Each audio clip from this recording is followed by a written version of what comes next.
Drawing শেখার এই প্রথম ক্লাসে তোমাদের সকলকে জানাই স্বাগত।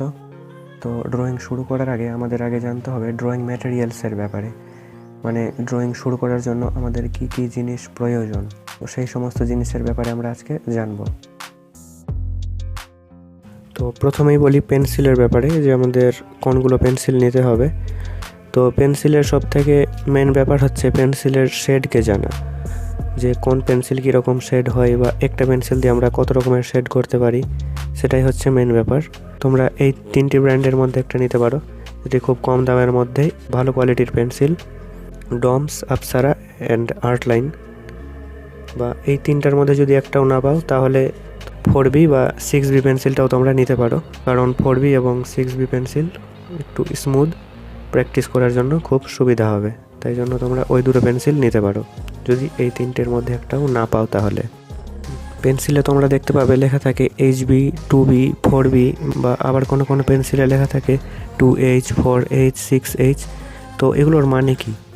তো এগুলোর মানে হচ্ছে যে যেটা হচ্ছে H এবং B। এই HB মানে হচ্ছে, H মানে হচ্ছে হার্ডনেস এবং B মানে হচ্ছে ব্ল্যাকনেস।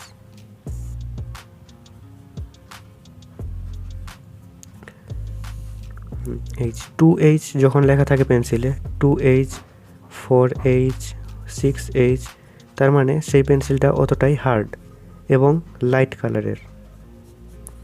আর B যতটা বাড়ে, যেমন 2B, 3B, 4B, 6B, এরকম B যত বাড়ে ততটাই ব্ল্যাকনেস, মানে হচ্ছে অতটাই কালো পেন্সিলটা, অতটাই ডার্ক হবে এবং সেটাই অতটাই সফট হবে। যতটা B বাড়তে থাকবে অতটাই পেন্সিল সফট হবে এবং কালো হবে।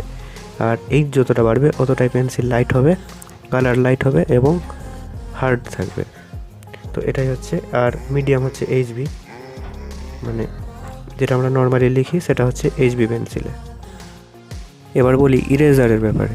তো ইরেজার আমাদের নিতে হবে এই নর্মাল ইরেজার যেগুলো আমরা ব্যবহার করি, সিম্পল। আর নিতে হবে নিডেড ইরেজার, যেটা অবশ্যই নিতেই হবে প্রথম দিকে আমাদের। এটা এরকমটা নিডেড ইরেজার। আর এটা নিতে পারো মেকানিক্যাল ইরেজার আর ইলেকট্রিক্যাল ইরেজার, এই দুটো আমাদের অবশ্যই নিতেই হবে। এবং এই দুটো নিতে পারো, যদি পাও তাহলে নিতে পারো, কিন্তু এই দুটোই অবশ্যই লাগবে। এবার বলি ব্লেন্ডিং টুলসের ব্যাপারে। তো ব্লেন্ডিংয়ের জন্য আমরা ব্যবহার করব ব্লেন্ডিং স্টাম্পস,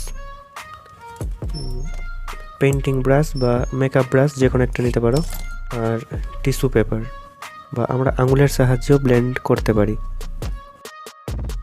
এবার বলি পেপারের ব্যাপারে, যে কোন কোন পেপার আমাদের নিতে হবে সেটা বলবো। যে অনেকেই হয়তো বলো যে এই ড্রয়িং পেপারে ভালো করে ড্রয়িং হচ্ছে না বা রং মিশছে না ভালো করে। তো পেপারের দোষ নয়, সেটা হচ্ছে আমাদের প্র্যাকটিসটা করতে হবে ঠিকভাবে, তাহলেই আমরা ঠিক পারবো। তো আমাদের প্রথমে কোন পেপার নিতে হবে সেটা বলি। তো তোমরা এই ধরনের স্কেচ বুক নিতে পারো, আর যদি না পাও তাহলে আমাদের সব থেকে বেস্ট হবে জেরক্স পেজ, যেটাকে প্রিন্টার পেপারগুলো। দুই রকম পাওয়া যায়, একটা 70 GSM এবং 100 GSM। দেখুন তোমরা ভাবছো GSMটা আবার কি? তো GSMটা হচ্ছে যে কাগজের GSM যত বেশি থাকবে ততটাই কাগজ মোটা থাকবে। তো সিম্পল জেরক্স পেজ যেগুলো থাকে ওগুলো 60-70 GSM থাকে। এতটা পরিশ্রম করে আমরা যখন কোনো স্কেচ করব, তো সেটা অবশ্যই আমাদেরকে সামলে রাখতে হবে, ঠিকভাবে প্রোটেক্ট করতে হবে। তো প্রোটেক্ট করার জন্য আমরা এই ফিক্সেটিভটা নিতে পারি, যেটা প্রায় 250 বা 300 টাকার মধ্যে পাওয়া যাবে। এই ফিক্সেটিভ যখন আমরা কোনো স্কেচ কমপ্লিট করে নিই, তখন এই স্প্রেটা আমরা সেই স্কেচের উপরে করে দিই, তাহলে স্কেচটা আর খারাপ হয় না। তো এই কয়েকটা জিনিস তোমাদের নিতে হবে। মিনিমাম আমাদের কী কী জিনিস লাগবেই, তো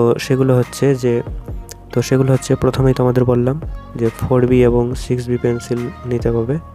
4B এবং 6B যাতে খুবই স্মুথ চলে। ইরেজারের মধ্যে এই সিম্পল ইরেজারটা আর নিডেড ইরেজার নিতে হবে। আর ব্লেন্ডিং করার জন্য পেন্টিং ব্রাশ বা মেকআপ ব্রাশ, এই দুটোর মধ্যে একটা নিতে হবে।